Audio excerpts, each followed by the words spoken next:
Today, we are live at Amazon Accelerate, recapping all of the hottest new releases that are going to affect sellers worldwide. How cool is that? Pretty cool, I think. Hello, everybody, and welcome to another episode of the Serious Sellers Podcast by Helium 10. I'm your host, Bradley Sutton, and this is the show that is a special edition of our weekly buzz. We normally talk about all things e-commerce. Today, we are focused on all things Amazon Accelerate. And to help with that, I think this is the third year that we're doing this now.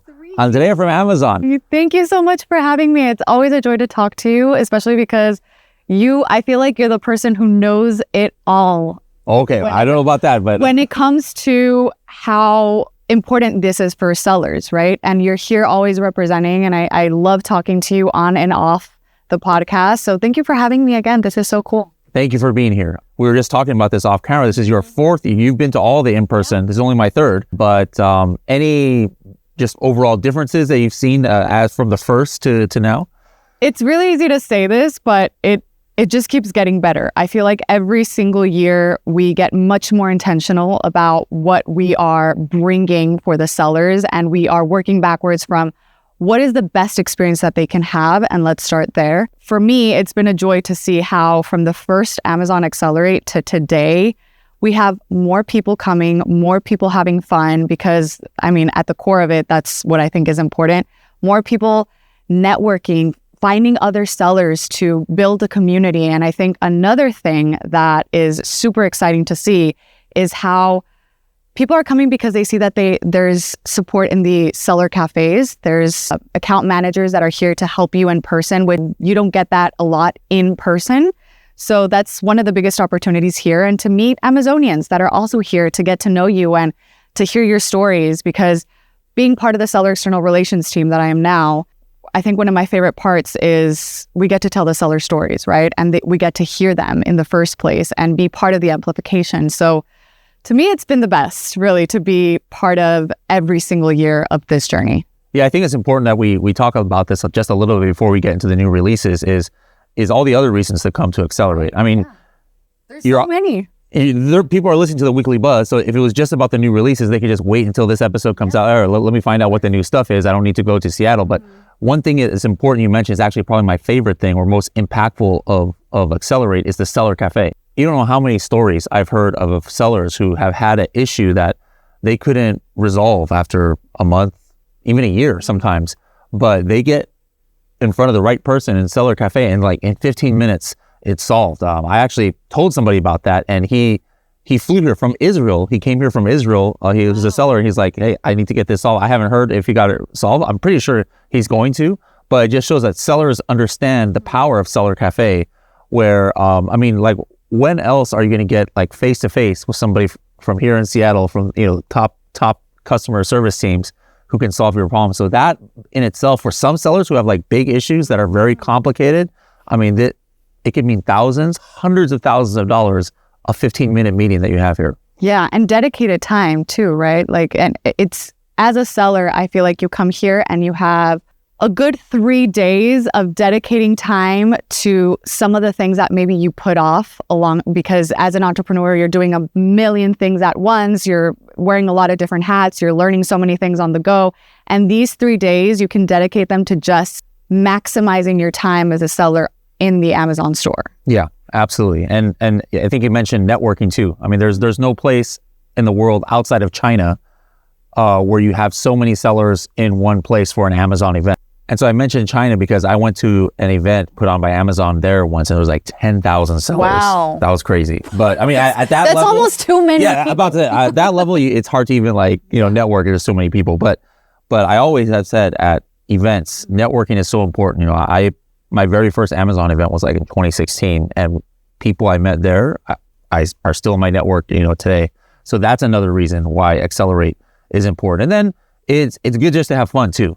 There was a block party last night. Yes. Did you go to the block party? I did not go to the block party. I wasn't able to go, but in the past years, I think it's one of the best, most fun engagements that we get to do here at Amazon Accelerate. I know Amazonians love being there too, because they get to speak to sellers as well in another environment, right? It's not just business related. You're also just meeting them as people, right? Yeah. And getting to know their story as entrepreneurs, as individuals. Yeah, I was actually going to a concert last night, and it was next door to where the block party was, and like a whole like 3-block radius was like taped off, and there was like live bands I saw playing, and like I just saw some of the pictures. I was having some FOMO. I was happy because my favorite K-pop band was in town, and I went to the concert, but I was having still a lot of FOMO like from that block party. But yeah, it's, you know, as entrepreneurs, I think, and you talk to many yourself, sometimes we forget to have fun and to enjoy ourselves. And so like when Amazon is able to, you know, tie it into the event, I think it's a great thing. Yeah, to go a little, just to turn off your phone and go touch some grass. I was talking to a seller from Playtime Adventures. His name is Kevin, in one of the interviews I did the other day. And he said that one of the biggest pieces of advice he got as an entrepreneur was turning off his cell phone and just living life, because we get so caught up in all of the to-do lists we have to do as entrepreneurs that we forget to go to the block party, have fun, meet people, dance, eat. And then don't wait and just do it once a year at Accelerate. Obviously, the lesson is, you know, try and have some fun at home too. Yes. So at Accelerate, you know, pretty much if you're looking for fun, this is the place to be. If you're looking for new releases, if you're looking to network. So if you guys have not come to an Accelerate, please, please, please make sure to come next year. It's the place to be. If you're selling in the Amazon store, you should come once a year. Yeah. Everything happens here. Let's talk about the things that happen. Hold on, one quick thing.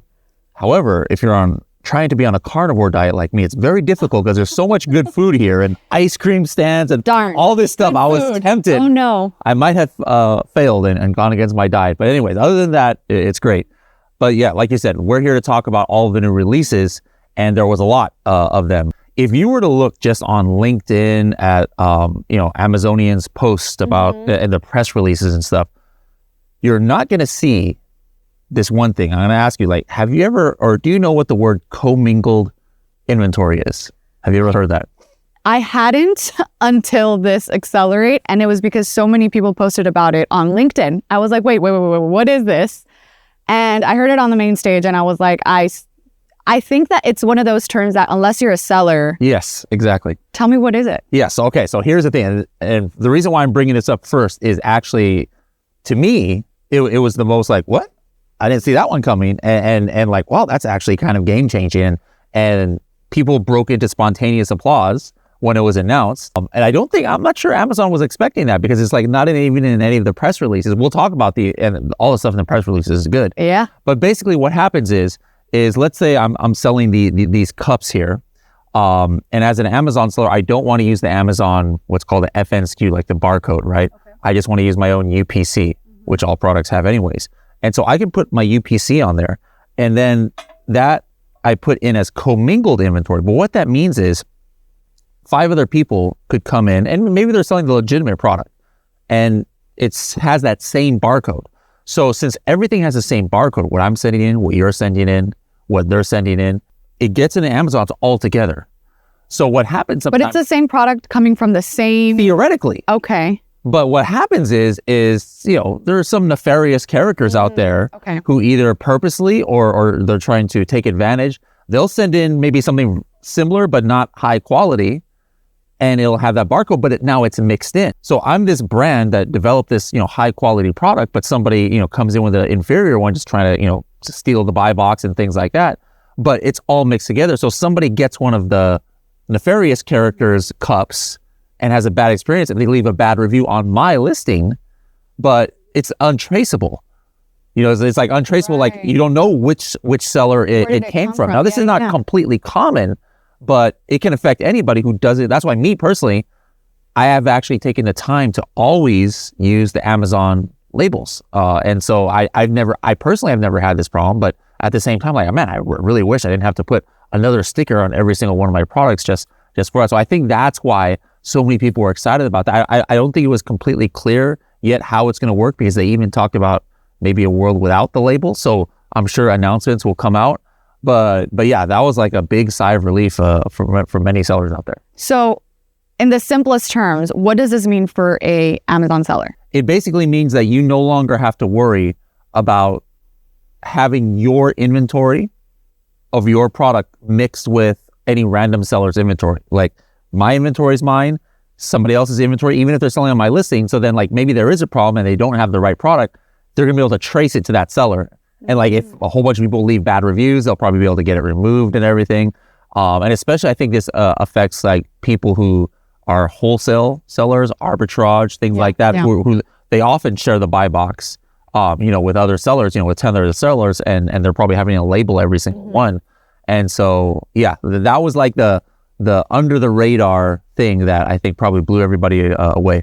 Would it be right for me to say then that for a customer, that means that you can rest assured that you got the actual product you were looking for from the brand owner? Yes, and I Amazon is very customer centric, and that's what motivates and moves. And I would imagine that there's probably been issues with that, and that was why they're making this move, because it's not a great customer experience when you could order the same product a couple of times and it's different, and then there's no traceability to like where did this come from? Yeah. Okay. I love that. Another thing that I also, speaking of the stuff that I saw on LinkedIn posts coming from sellers, coming from Amazonians, coming from just brands talking about this, is the ease of returns or helping returns, where now you can get partial refunds. And also if there's a customer that is missing a certain piece from your product, you're able to send just that specific piece instead of having to resend the whole product. Yes. Yeah. So that's important. Like maybe somebody orders these gigantic chairs, right? And there's cushions and maybe you put it together and just one piece. The leg. Defective. Yeah. The perfect example, the little leg down here. Yeah. Well, you'd have to send them the whole entire thing, or you could send them the piece on your own, maybe, but you'd have to refund them almost for the whole entire thing, as opposed to like, maybe here's $50 to replace this, or whatever the case may be. Now there's just going to be more flexibility, it seems like, with the return process as well. And what do you think this means in the larger scheme of things for sellers, for entrepreneurs, that they're able to now account for this in their business models? I think it's important, because flexibility is important. Like sellers don't like to be just put into a box where it's like, hey, it's all or nothing.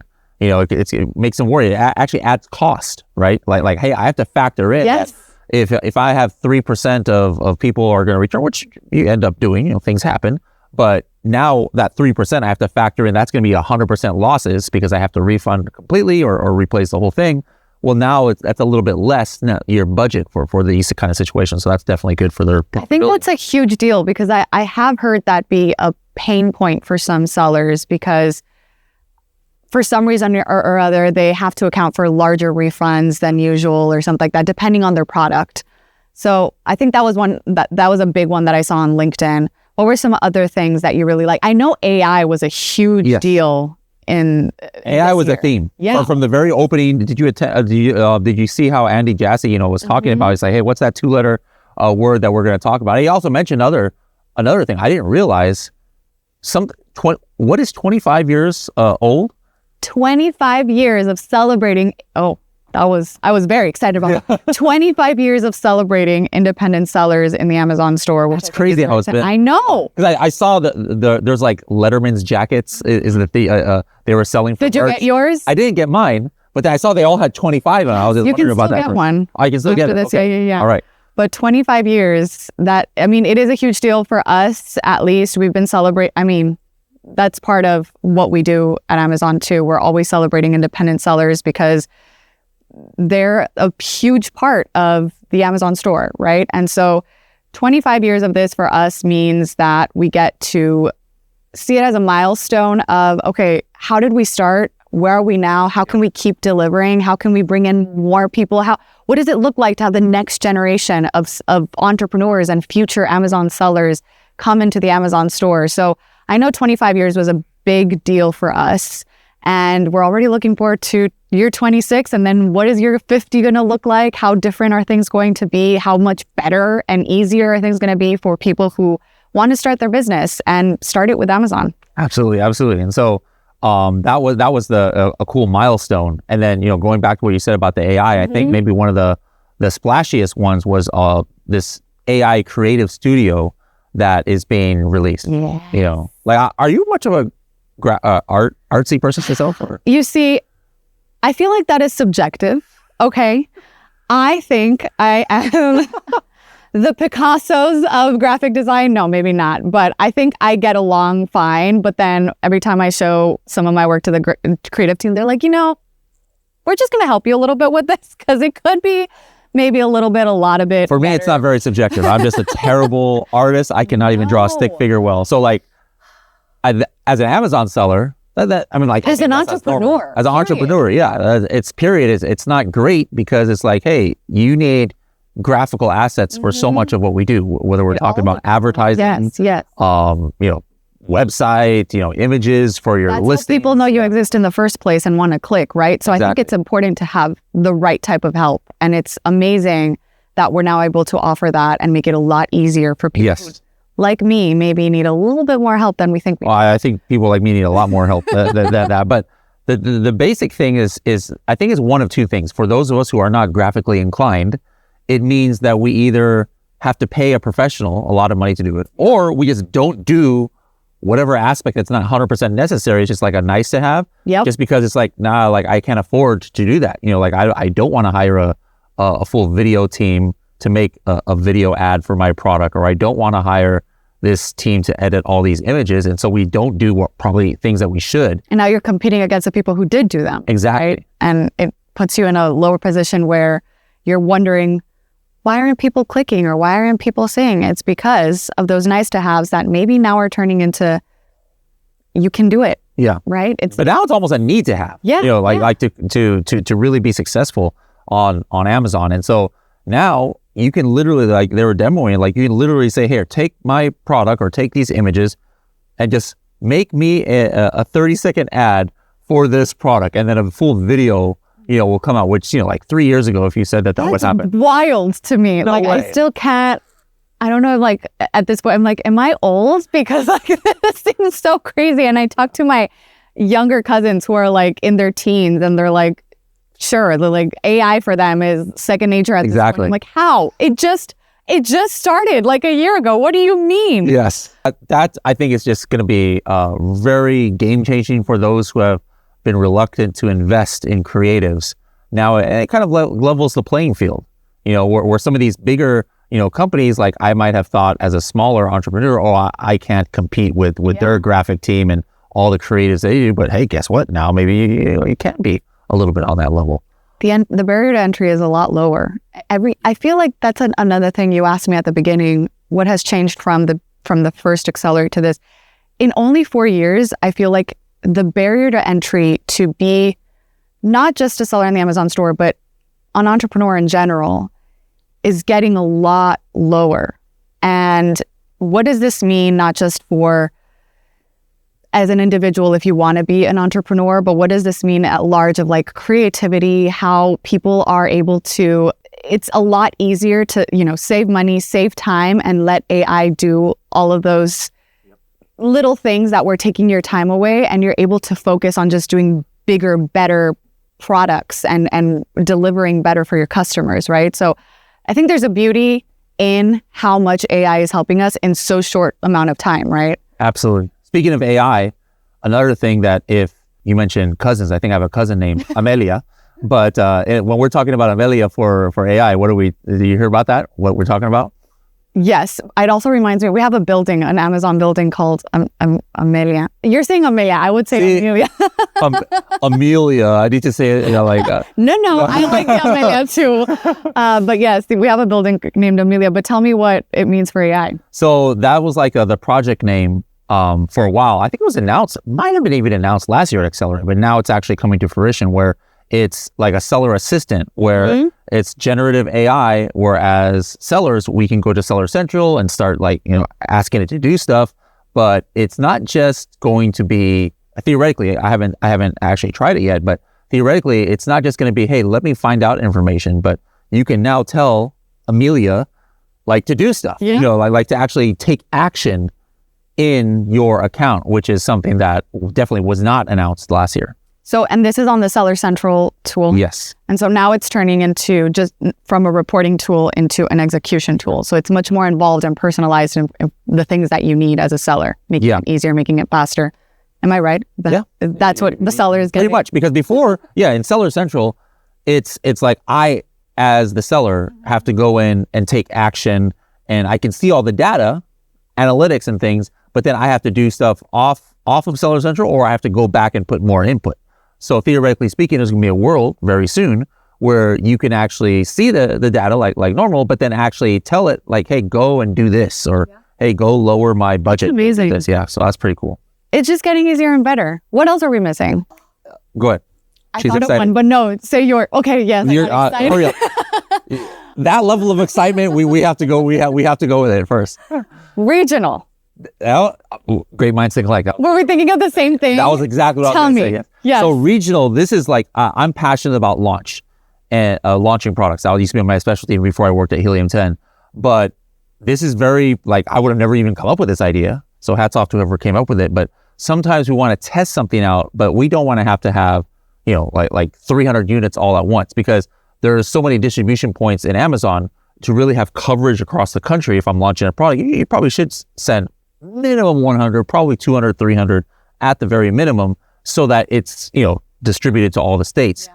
But now, like, you're like, I have this idea, I'm not 100% sure about it. Before I go and invest and buy 1,000 products or something, I want to test it out in just maybe a small region. So now you're going to be able to launch products. Like, I don't know exactly, you know, what the regions are going to be. I'm not sure if we know that, but like, maybe, who knows, like, hey, let me just launch it for Texas. Let's, you know, with 50 units, let's see how it goes. And it's not going to be available across the country, because what happens is when you send your inventory, even if you have 100 units, you send it to Amazon, in the first few days, it's live, but it hasn't been distributed across the country. So if you turn your listing on, and let's say you send it to a warehouse in Dallas, right?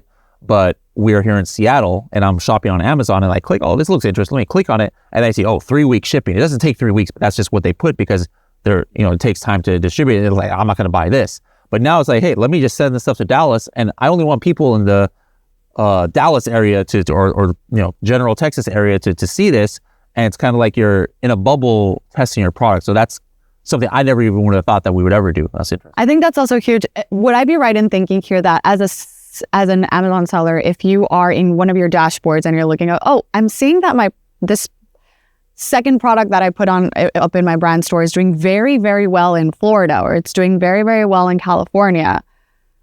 Let me just focus it on this region, instead of to see like maybe if we can do better or what's happening there versus, I don't know, it's not being bought in Texas, it's not being bought in other states. It could be. I think that's the future. Like this one is mainly about for new products, like launching new products. Okay. But that you bring up a very interesting point, because that would be the next logical stage, which also makes sense for some things. Like, for example, beach balls is my product.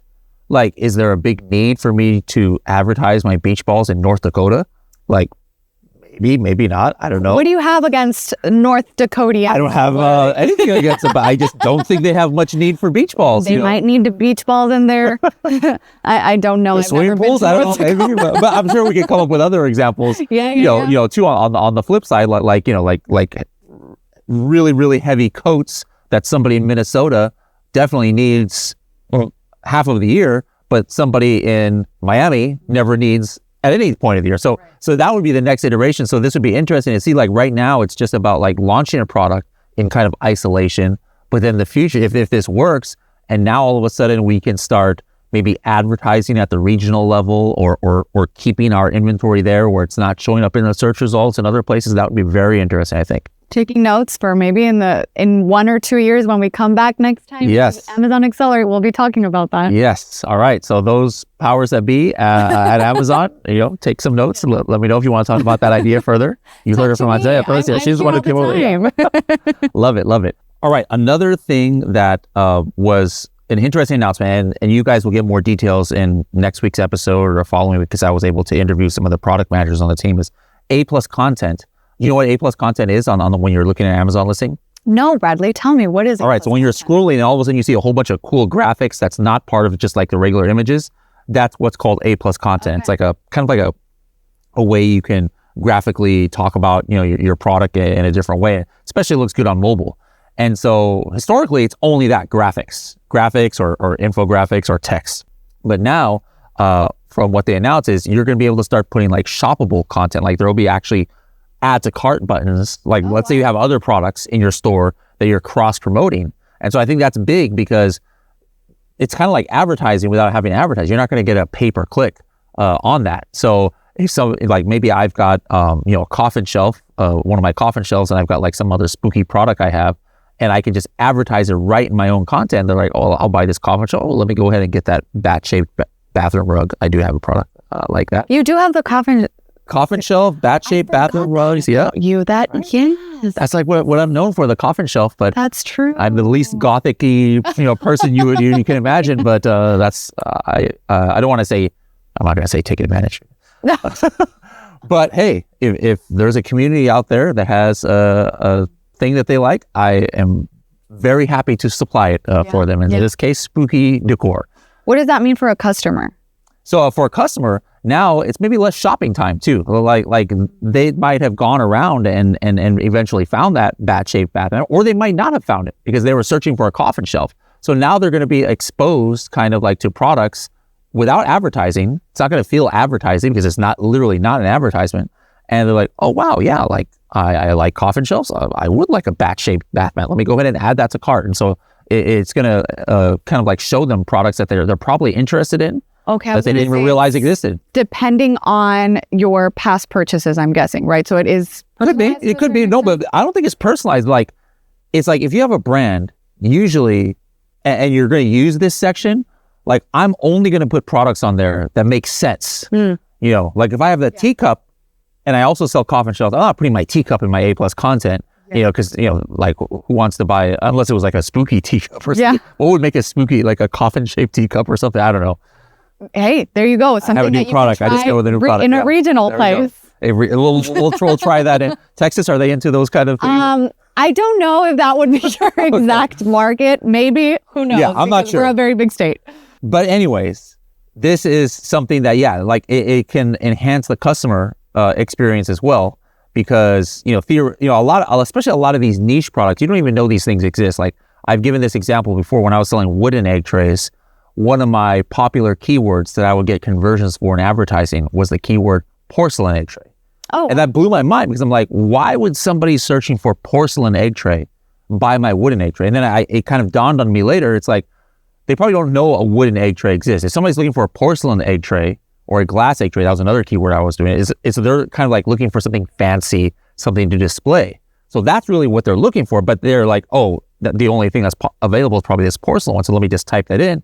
Now all of a sudden they saw like an ad for my wooden egg tray, like, oh, that's kind of like rustic and nice decor. Let me go ahead and get that. So sometimes people don't know what they want. And then so this is just another way for them to see products. So I think this is gonna be good for customers, good for sellers too. I love that. Another thing that I saw thrown around that I will admit I really don't know much about, AMC. Yes. Do you know what that stands for? So there's so many acronyms at Amazon. I know. I don't know what that's. So the A obviously stands for Amazon, and it's Marketing Cloud. Okay. And it's something that I've never used before much. Like recently I've used it a little bit, but the reason why I haven't used much is you have to know, what is it? It's like SQL or something like all the, like literally you have to code to be able to use it, or like maybe connect with like an agency or software that has it integrated.